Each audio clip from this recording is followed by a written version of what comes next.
Мария, расскажите, пожалуйста, по поводу инфраструктуры.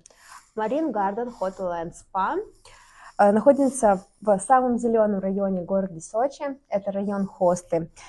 Прекрасная инфраструктура комплекса пятизвездочного отеля. Здесь и парки, и Wi-Fi, и воркаут-зоны, панорамный ресторан по системе а-ля карт, шведская линия, конгресс-холл на 400 посадочных мест непосредственно в самом корпусе, еще отдельно стоящее историческое здание вместимостью 1000 человек, и первый этаж – это торговая галерея.